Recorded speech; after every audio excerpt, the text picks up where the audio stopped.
Early on the morning of June 27, 2015, a group of dedicated and well-organized activists prepare to carry out an act of civil disobedience that will rivet the nation. Everything that is right about movements in general, that's right about America today, that is the promise of what we can accomplish, was just coming to fruition right in front of me, and it was awe-inspiring. It was just powerful. They have gathered in the pre-dawn hours outside the State House in Columbia, South Carolina. Their mission: to remove the Confederate flag from its perch atop a 30-foot pole outside the Capitol building. We're basically putting a spotlight on it, and we're forcing society to have to look at it and deal with it, and we're saying we're not going to go any longer without actually facing this and dealing with it and addressing it. Their goal: to end the state-sanctioned display of this controversial symbol, which to many has come to represent a brutal legacy of racial injustice. This is the story of that historic moment.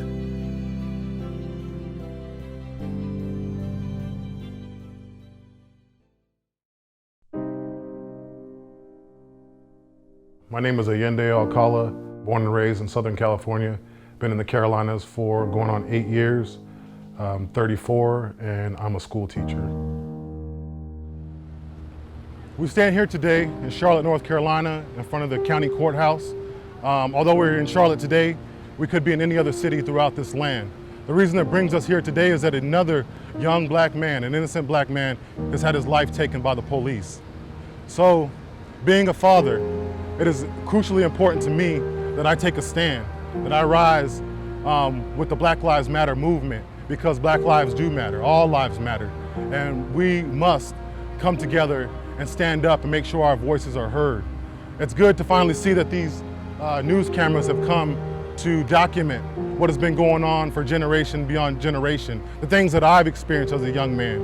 I want to make sure that my sons do not experience that same trauma, that same neglect, and make sure that those basic guidelines outlined in this nation's most precious documents, a life, liberty, and pursuit of happiness, are extended to them. And those rights are not just going to be handed over, as we've learned, that it takes struggle. It takes people to stand up, to be strong, and to lift up the voices. So that's what we're doing here today in Charlotte, North Carolina. We're here to stand for our brother who was slain, the same as we did in Baltimore and in Ferguson, LA, Chicago, Detroit, and cities throughout this nation. We must come together. We must say enough is enough, and Black Lives Matter. I linked up with this group of young, dynamic activists. We formed this collective called The Tribe, and one of our initial thoughts that we had talked about was not only attacking at the grassroots level with action, with boots on the ground in the street, but also attacking the symbolisms of hate and white supremacy. We've actually all met after we had a protest for the Mike Brown shooting in Ferguson, Missouri. So there was a protest that night, and the next day, we all linked up. We had a meeting, impromptu, like everybody, all hands on deck, and we got to the house and we all were on the same kind of mission, like this needs to actually happen because we feel passionate, like it's not just about us, it's about everyone. We refuse to stand idle by and watch our brothers and sisters continue to be murdered. And so with that, a new revolutionary spirit was born.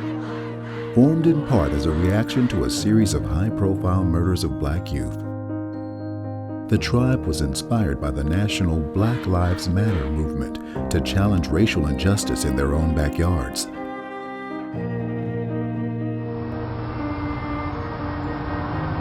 I've never been confused about the history of the Confederate flag or what it represents, particularly that flag that was flown in South Carolina, which was raised over the State House in 1962. That flag represented state endorsement of white supremacy and of hatred and of the violence which has accompanied it. Sometimes you need a largely symbolic action to really focus people's attention back in on what it's really about, because it looked to me like they were clearly just trying to make this about a flag, and it's not just about a flag. In the wake of the tragic massacre at Mother Emanuel Church, the Tribe decided to take action after photos emerged of the alleged murderer proudly displaying the Confederate flag.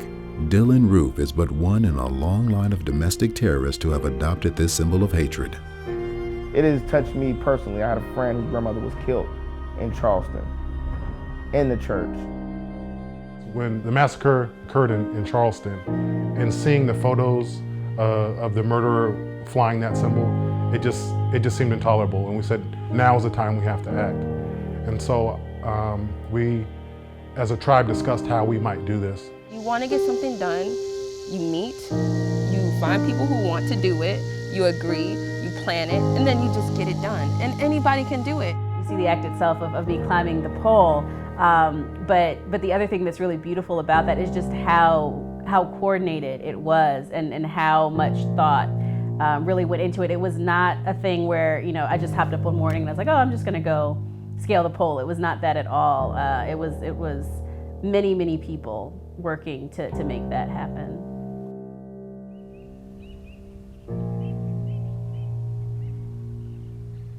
The team assembled that morning at a local restaurant near the State House to review their plan of action. I couldn't eat anything. I tried to, and I just couldn't because I was too nervous. I, got all my gear on, and then like the hardest point is like when you're just sitting, like waiting for the go ahead, because it's just like, like your nerves can really start to get to you. I'm just excited. I'm ready to do this. Like, yes, this is action. I'm ready. It's time to make history. This was the first time that we have participated in an action like this as mother-daughter. Together. And it was an experience. Heather was the activist who had come down from New York to train me on scaling the pole. And that morning we met, went over all of my gear, made sure that everything was straight on that end. And I just really, I think from the time that we had left Charlotte the night before, I was just in a moment by moment mode because I couldn't allow myself to think beyond the present moment or I might psych myself out. On cue, the team took their respective positions, ready to play their part in taking down the flag. I drove Bree and Jenny to the flagpole. I was waiting with them, waiting for word of when to drive over and let them out. I just dressed as a jogger, and my job was basically to record things that were going on, especially police interactions, to make sure that anything that could have been used in a lawsuit was caught on camera. My role for the action, I was a scout. And it's kind of ironic because my beliefs as a Pan-African and I study African history, my area was the place where the African American monument is in the State House. So that was pretty cool because the most time I was over there, I was doing my job, but I was also taking in the scene and looking at the monument. So I was the person in charge of contacting and staying in contact with the media, making sure our message was clear, it didn't get corrupted or co-opted by mass media, social media. This is my first action, my very first action I ever did. My plan was, if they threatened me with arrest, I was going to gauge where Bree was at on the flagpole. If she was close, and my getting arrested could buy her another 15 seconds that could get her up high enough, I would take the arrest. My role was a scouting role and a de-escalation role. I had a very small role, but there were a lot of very small roles, but I suppose without them, the action couldn't take place.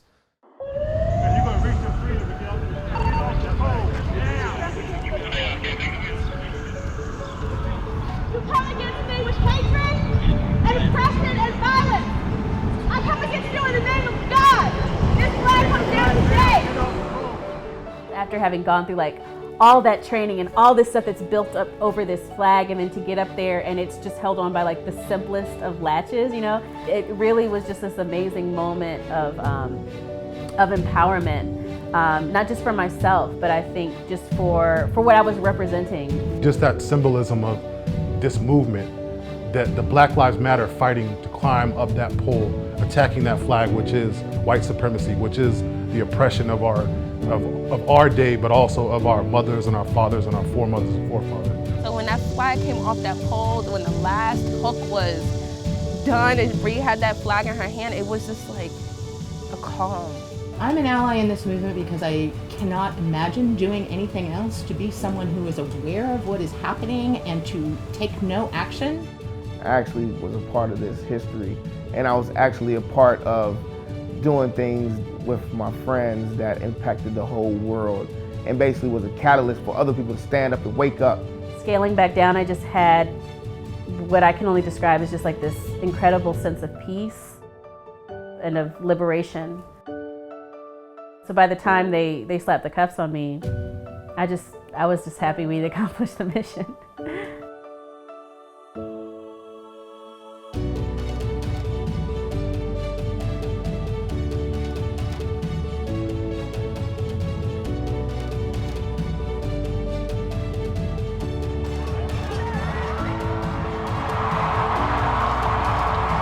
A massive outburst of emotion as South Carolina brought down one of the most divisive symbols in the nation. As many as 10,000 jamming the streets around the State House for a dignified 6-minute ceremony, there to bear witness. South Carolina celebrated what many are calling the dawn of a new day. The immediate reaction to what we did, obviously, is, oh, the flag has come down. You know, there's all this controversy about the Confederate flag, and somebody took the Confederate flag down. That's like the first, most obvious layer. Since being involved in such a momentous, powerful action, I've been asked multiple times about what's next. For me personally, and I know for the tribe, what's next for us is to refocus on what we're grounded in and what we come out of, and that is local empowerment.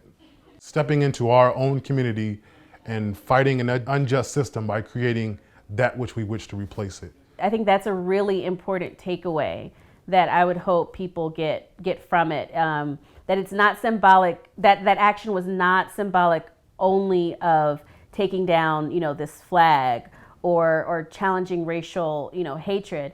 This was symbolic of the people working together. This was symbolic of people power itself. And I think that's really important to know.